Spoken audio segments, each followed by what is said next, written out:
Indiranagar New York के साथ हो रहा सौतेला व्यवहार। कॉलोनी में नहीं है कोई सुविधा। इटारसी के गोची तरोंदा पंचायत में आने वाले क्षेत्र इंदिरानगर के हालात बेहद खराब हैं। हर जगह गंदगी और जलभराव से रहवासी परेशान हैं।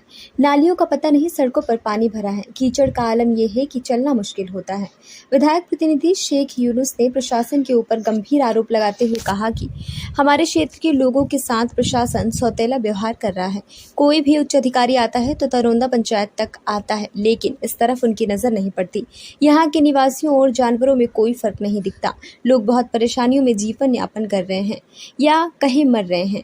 इस क्षेत्र में विद्युत सप्लाई भी हमेशा बाधित रहती है। रात रात भर लोग दिक्कतों में गुजर बसर करते हैं। हाँ भैया, बताएं आप के कहाँ के निवासी हैं, आप कहाँ रहते हैं?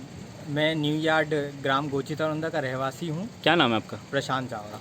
अच्छा, प्रशांत जी, आप ये बताएं कि ये बिजली की मतलब इलेक्ट्रिसिटी की बार बार बातें होती हैं, तो क्या बात है? यहाँ से बहुत ज़्यादा कंप्लेंटें आती हैं, अधिकारी इस तरफ कोई तवज्जो नहीं देते हैं। क्या कारण क्या है, क्या वजह लगती है आपको? देखा जाए तो ये समस्याएं गर्मियों से चालू होती है। गर्मियों से ये लोग मेंटेनेंस के नाम पे बोलते रहते हैं कि मेंटेनेंस चल रहा है, मेंटेनेंस चल रहा है। बरसात आने के बाद वही कंडीशन हो जाती है कि कभी ये तार टूट रहा है, तो उससे पहले तो मेंटेनेंस कर ही क्या रहे थे? ये समस्या और ये सवाल खड़ा होता है। तो अभी ये परेशानी है आप लोगों को, बिजली की परेशानी है?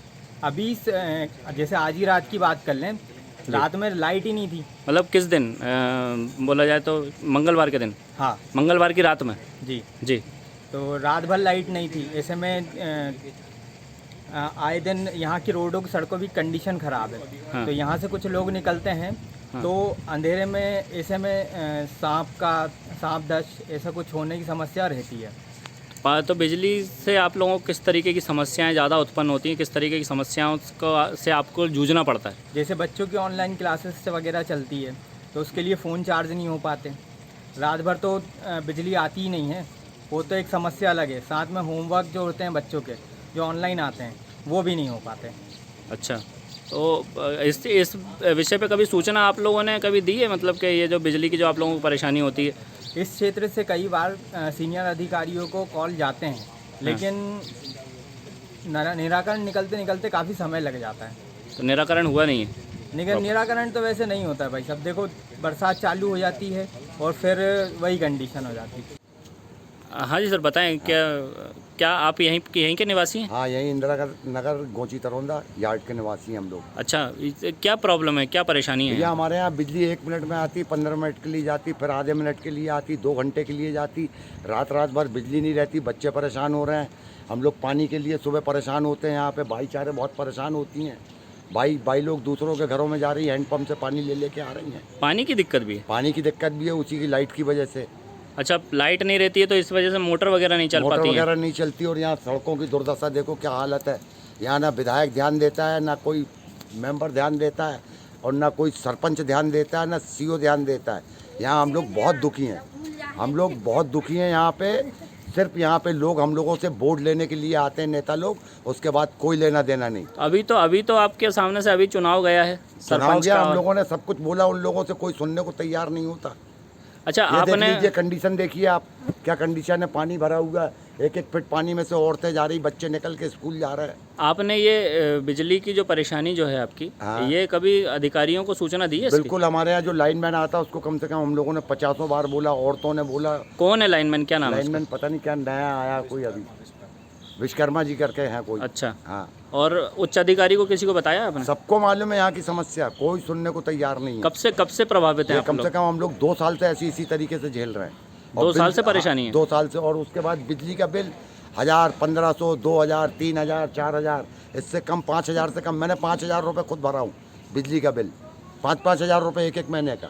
तो बिजली का बिल मतलब वसूली करने के लिए मतलब प्रॉपर आते हैं, लेकिन लाइट की तरफ हम लोगों के यहाँ कोई ध्यान नहीं किसी प्रकार का।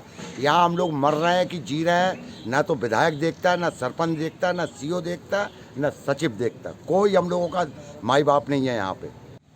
हाँ भैया, बताएं कि ये कौन सा एरिया है, ये कौन सा क्षेत्र कहलाता है? ये ग्राम गोची तरोंदा का इंदिरानगर कहलाता है, जिसमें वार्ड नंबर 15 और 16 आता है। किस तरीके की परेशानी है यहाँ पर? यहाँ पे परेशानी भाई साहब बोलने की आवश्यकता नहीं है, अगर फील्ड पे आ जाए तो आप स्वयं देख सकते हैं। यहाँ पर रोड नाम की कोई चीज़ नहीं है। नाली तो भूल जाओ, नाली तो कुछ होता ही नहीं, यहाँ के लोग जानते ही नहीं कि नाली क्या है। पानी निकासी तक प्रशासन के द्वारा यहाँ पर नहीं किया जा रहा है। यहाँ पर जानवर और इंसान में कोई फ़र्क नहीं है। यदि यहाँ पर रात में किसी के यहाँ किसी की तबीयत ख़राब हो जाए या मृत्यु हो जाए तो सबसे ज़्यादा डर ये रहता है कि उस शव को यहाँ से किस प्रकार ले जाया जाएगा, क्योंकि यहाँ से अकेला इंसान निकलने में बड़ी मुसीबत का सामना करता है। तो आप सोचिए 4 लोग मिलकर शव को कैसे निकालते होंगे। यदि यहाँ पर आपको असली दृश्य देखना हो तो यदि किसी महिला की डिलीवरी का समय या किसी के शव को निकालते समय आपको वो देखना होगा। यदि प्रशासन के थोड़ा सा भी हृदय है और वो यहाँ के लोगों को सुविधा देना चाहता है तो सड़क और नालियाँ बनाई जाए। और प्रशासन यदि ये मानता है कि यहाँ पर हम अवैध रूप से निवास कर रहे हैं तो मेरा मानना ये है कि यदि हम अवैध हैं तो हमें यहाँ के नक्शे से हटा दिया जाए, यहाँ पे हमको मान्यता नहीं दी जाए, राशन कार्ड ना दिया जाए, वोटर आईडी ना दिया जाए, आधार कार्ड ना दिया जाए। जब हम अवैध हैं, हमारे मकान अवैध है, तो फिर हमें ये चीज़ सुविधा क्यों दे रहे हो? सबसे मूलभूत सुविधा होती सड़क, और आज तक हम सड़क के लिए लड़ रहे हैं। लड़ क्या रहे हैं? हम तो मर रहे हैं। हर बार सचिव चेंज हो जाता है और नए सचिव का बहाना यही होता है कि मैं नए सिरे से फिर से जांच करूंगा। कई बार यहाँ पर अपने अपने जिन के प्लाट है या जिसने काटा है उसके द्वारा दान पत्र भी दे दिया गया है, लेकिन यहाँ पर किसी प्रकार की कोई कार्रवाई नहीं होती है। दिन प्रतिदिन मुसीबत बढ़ती जा रही है और ये कहना बहुत मुश्किल की बात नहीं होगी कि यहाँ लोग जो रह रहे हैं उनकी मृत्यु भी इसी हालत में होगी। आपको क्या लगता है कि ये यहाँ पर सुविधाएं ना मिलना क्या प्रशासन की किस तरीके की कमी है, यानी तो प्रशासन की किस तरीके की अनदेखी है? क्यों यहाँ पर प्रशासन नहीं देख पा रहा है या नहीं तो जनप्रतिनिधि नहीं देख पा रहे हैं? क्या बात है? हमारा मानना तो ये है कि यहाँ पर प्रशासन अनदेखी कर रहा है। क्यों? क्योंकि हम अपने आप को सौतेली माँ की संतान मानते हैं। क्योंकि ये ग्राम पंचायत गोची तरोंदा के अधीन क्षेत्र आता है और यहाँ से गोची तरोंदा 2.5 से 3 किलोमीटर पंचायत पड़ती है और ये यार्ड एक अलग क्षेत्र हो जाता है। केवल शासन और प्रशासन के जो अधिकारी आते हैं उन्हें गोची तरोंदा में घुमाया जाता है, वहीं दिखाया जाता है। इस क्षेत्र का जिक्र तक नहीं किया जाता है। इसीलिए इसे हम अपनी सौतेली माँ की संतान मानते हैं और इसका विकास किसी भी अधिकारी के द्वारा नहीं किया जा रहा है। जो प्रयास किए जा रहे हैं यहीं के लोगों के द्वारा किए जा रहे हैं। अब देखना होगा प्रशासन कब तक मौन और सोता रहेगा। आपने इसकी सूचना कभी उच्च अधिकारियों को दी है? इसका बहुत बड़ा एक बार उपद्रव भी हो चुका है। सबने अपनी मांग भी करी, उग्र प्रदर्शन भी करे। तो उस समय सचिव अभिलाषा मलैया थी, उसने आश्वासन भी दिया, सबकी रजिस्ट्री भी ली, दान पत्र भी तैयार किया और अब अभिलाषा का ट्रांसफर हो गया। खबर भारतवर्ष के लिए इटारसी से ताज खान की विशेष रिपोर्ट। अपने शहर, अपने प्रदेश की ताज़ा खबरों के लिए लाइक करें, शेयर करें, सब्सक्राइब करें और हाँ, बेल आइकन दबाना ना भूलें, क्योंकि खबर हमारी, फैसला जनतंत्र का।